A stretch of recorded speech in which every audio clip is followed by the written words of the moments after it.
Bismillahirrahmanirrahim. Assalamualaikum warahmatullahi wabarakatuh. Alhamdulillahi rabbil alamin. Wabihi nasta'in wa ala umurid dunya waddin. Wassalatu wassalam ala sayyidina Muhammadin wa ala alihi wa sahbihi ajma'in. Amma ba'd. Adik-adik sekalian, sekarang insya Allah kita akan melanjutkan pelajaran Fiqh Syafi'i lil Mubtadi'in. Sekarang kita akan membahas tentang syarat-syarat wajibnya sholat, dan juga nanti ada syarat sahnya sholat. Yang pertama adalah syarat-syarat wajibnya sholat. Jadi sholat itu diwajibkan ketika apa? Ini dijelaskan di sini. Syarat-syarat wajib sholat ada 6. Sholat hukumnya tidak wajib kecuali telah memenuhi syarat-syarat berikut. Kalau syarat-syarat ini sudah terpenuhi, maka hukum sholat menjadi wajib. Yang pertama adalah al-Islam atau Islam. Maka sholat tidak wajib bagi orang yang kafir. Paham ya? Yang pertama itu syaratnya adalah al-Islam. Yang kedua baligh. Maka sholat tidak wajib atas anak kecil, akan tetapi wajib bagi setiap wali untuk memerintahkan anaknya yang sudah berumur 7 tahun untuk mengerjakan sholat. Dan apabila sudah berumur 10 tahun kemudian belum mau mengerjakan sholat, maka boleh diberi hukuman cambuk atau hukuman yang sekedarnya saja, setimpal. Sekiranya nanti hukuman ini menjadi ta'dib, sehingga anak kecil tersebut mau melakukan sholat, hanya sekedarnya saja memukulnya, tidak boleh keras.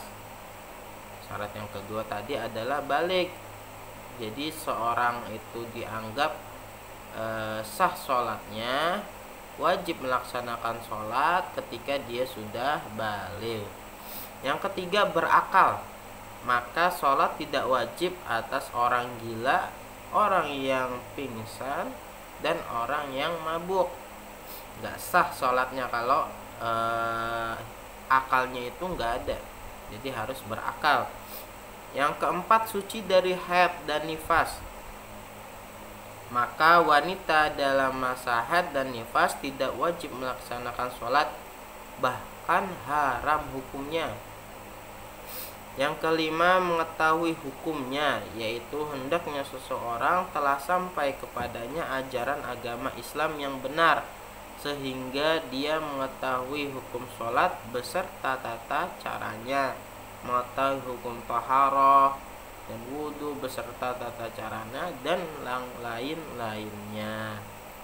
Dan yang keenam adalah memiliki indera, yaitu indera penglihatan dan pendengaran. Apabila seseorang kehilangan indera penglihatan atau pendengaran sejak lahir atau sebelum usia mumayyiz, maka orang tersebut tidak terkena taklif kewajiban syariat, disebabkan dia tidak mungkin bisa memahami sesuatu, tidak bisa melihat isyarat, tidak pula bisa mendengarkan ucapan. Jadi ketika ada orang lahir sudah dalam keadaan buta, maka dia tidak dikenai kewajiban sholat, hukum kewajiban sholat, baik itu penglihatan ataupun pendengaran. Paham ya? Sekarang syarat-syarat sahnya sholat. Kita nanti membahas tentang syarat dan rukun. Syarat adalah sesuatu yang berhubungan dengan sholat, tetapi bukan dalam bagian sholat. Itu syarat. Kalau rukun adalah sesuatu yang berhubungan dengan sholat, tetapi dia merupakan bagian dalam sholat. Itu bedanya. Kalau syarat itu di luar rukun, mohon maaf, kalau syarat itu di luar sholat itu harus terpenuhi, tetapi kalau rukun itu terpenuhinya harus di dalam sholat. Itu nanti bedanya. Syarat secara bahasa adalah mengharuskan sesuatu atau melaziminya, atau syarat maknanya adalah tanda. Sedangkan syarat menurut istilah adalah hal-hal yang segala sesuatu itu tertumpu kepadanya, sedangkan ia bukan bagian darinya. Misalkan toharoh. Toharoh itu adalah syarat sahnya sholat, tetapi toharoh ini dikerjakan sebelum melaksanakan sholat, bukan ketika sholat. Ketika sholat kita toharoh, bukan seperti itu. Nah, ini yang dinamakan syarat. Jadi syarat itu dilakukan di luar sholat. Ini adalah istilah syarat, bukan hanya dalam sholat, tetapi dalam hal-hal yang lain juga. Sekarang syarat sahnya sholat itu ada, syarat sahnya sholat itu ada 5. Yang pertama adalah suci dari hadas, toharatun minal hadas, atau suci dari hadas. Jadi hendaknya seseorang itu suci dari hadas, baik itu hadas kecil maupun hadas besar. Hadas kecil bisa disucikan dengan apa? Dengan berwudu. Sedangkan hadas besar bisa disucikan dengan mandi besar. Yang kedua adalah suci dari najis. Hal ini mencakup badan, pakaian, dan tempat. Jadi nggak ada najis di dalam 3 perkara tersebut. Yang pertama, kesucian badan, meliputi terhindarnya dari kencing atau kotoran manusia, darah, dan semua jenis najis lainnya. Maka tidak sah toharoh seseorang apabila najis ini masih terdapat pada badannya. Apabila dia mengetahui ternyata badannya terkena najis, maka sholatnya tidak sah. Kalau sholatnya tidak sah apa? Maka dia harus mengulang. Begitu juga jika dia lupa atau tidak mengetahuinya, maka sholatnya tidak sah. Jika ternyata dia mengetahuinya setelah sholatnya selesai, maka wajib mengulangi sholatnya, baik sholat fardu maupun sholat sunnah. Jadi misalkan adik-adik ini melaksanakan sholat, sudah selesai, ternyata adik waktu sebelum sholat ini lututnya berdarah, dan ketika melihat ke bawah lututnya ini ada darah yang banyak, padahal adik sudah sholat, maka adik harus mengulangi sholatnya karena sholatnya tidak sah. Karena apa? Karena di kakinya terdapat najis. Itu contohnya. Yang kedua, kesucian pakaian, yaitu bersihnya badan saja belum cukup untuk keabsahan sholat, akan tetapi hendaknya didukung juga dengan kebersihan pakaian dari segala najis. Hal ini berdasarkan firman Allah Subhanahu wa taala, "Wa thiyabaka fatahhir," dan bersihkanlah pakaianmu. Ini surat Al-Mudaththir ayat keempat. Yang ketiga adalah kesucian tempat, yaitu tempat di mana seseorang melakukan sholat yang luasnya antara kaki, tempat dia berdiri, dan tempat sujudnya. Jadi nggak harus kotakan dia berdiri itu semuanya suci, enggak. Jadi yang dikatakan suci itu adalah, yang harus dikatakan suci adalah tempat kedua kakinya itu berpijak, dan juga mahallus sujud, tempat dia itu bersujud, itu harus suci. Maka boleh hukumnya sholat beralaskan kulit binatang yang halal dimakan, yang sudah disembelih meskipun tidak disama, itu boleh. Karena sembelihan dapat mensucikan semua bagian tubuh binatang. Begitu juga boleh sholat beralaskan kulit dari bangkai binatang apabila sudah disamak, karena samak dapat mensucikan kulit bangkai. Adapun Syarat sahnya sholat yang ketiga adalah telah masuk waktunya. Jadi harus masuk waktunya dulu baru sholat itu sah dikerjakan. Sholat tidak sah apabila dilakukan sebelum masuk waktunya. Seseorang dapat mengetahui masuknya waktu sholat dengan beberapa hal. Yang pertama, pengetahuan yang yakin.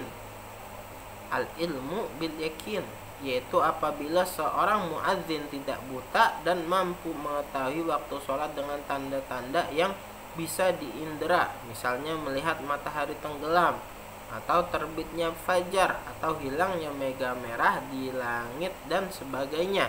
Maka berarti kalau misalkan muadzin melihat tanda seperti itu, berarti muadzin sudah tahu waktu datangnya sholat secara yakin. Adapun yang kedua ini dengan ijtihad, bukan yakin tetapi mengetahui sholatnya dengan ijtihad, yaitu dengan cara berpegang pada dalil-dalil zonni yang memiliki dalalah atau petunjuk ghairu mubasyarah, yang tidak langsung, seperti bayangan atau kias atau pendekatan analogi.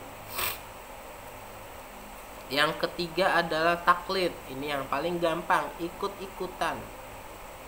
Nah, dia melihat ada orang sudah melakukan sholat, maka dia ikut untuk melaksanakan sholat. Ini dinamakan taklid, yaitu apabila seseorang tidak dapat mengetahui waktu sholat dengan pengetahuan yang yakin, atau dia tidak mampu berijtihad, maka hendaknya dia bertaklid atau ikut kepada orang yang bisa mengetahui waktu sholat dengan indra, atau bertaklid kepada orang yang berijtihad dengan pendapat yang kuat. Yang paling gampang taklid, untuk mengetahui waktu sholat kita taklid, ikut, ternyata sudah masuk waktu sholat. Nah, ketika kita melihat yang ada di TV udah azan maghrib misalkan, berarti ini kita ikut taklid, paham ya? Dan orang yang azan di TV dia berarti mengetahui waktu sholat dengan yakin. Jadi yang pertama itu apa? Yang pertama itu mengetahuinya waktu sholat dengan yakin. Yang kedua itu mengetahui waktu sholat dengan berijtihad. Yang ketiga adalah taklid, ikut orang untuk mengetahui waktu sholat. Yang keempat adalah menutup aurat. Ini adalah syarat sahnya sholat yang keempat. Jangan dibulak-balik ya. Tadi ada masuk dalam golongan yang di atas. Sekarang ini melanjutkan yang syarat sahnya sholat. Yang keempat adalah menutup aurat. Al-aurat lughatan adalah kemaluan, itu secara bahasa. Sedangkan secara istilah adalah semua bagian tubuh yang wajib ditutupi dan haram untuk dilihat. Ini aurat secara istilah. Batas aurat laki-laki kepada sesama laki-laki adalah, atau kepada wanita mahramnya seperti ibu, kakaknya, adiknya, yaitu bagian tubuh antara pusar dan lutut. Antara pusar dan lutut itu harus ditutupi. Adapun kepada wanita yang bukan mahramnya, maka auratnya adalah semua anggota tubuh kecuali muka dan telapak tangannya. Paham ya? Adik-adik misalkan mau keluar rumah, bertemu dengan selain dari wanita mahramnya, maka sebenarnya adik-adik harus menutupi semua badan kecuali wajah, kepala, dan telapak tangan. Jadi pakai celana panjang diusahakan, atau sarung, paham ya? Atau pakai lengan yang panjang. Itu pun dengan syarat melihatnya bukan dengan syahwat. Adapun jika pandangannya disertai syahwat, maka haram melihat seluruh tubuh laki-laki meskipun wajah dan telapak tangannya. Batas aurat wanita kepada sesama wanita muslimah adalah bagian tubuh antara pusar dan lututnya, sama seperti laki-laki.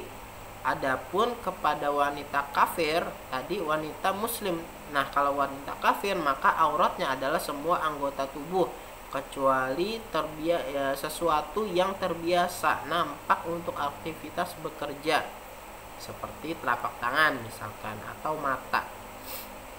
Aurat wanita kepada laki-laki yang bukan mahramnya adalah seluruh anggota tubuh, maka tidak boleh menampakkan sedikit pun anggota tubuhnya di depan mereka kecuali dalam keadaan darurat. Ini menurut mazhab Syafi'i. Nanti menurut mazhab lain agak longgar.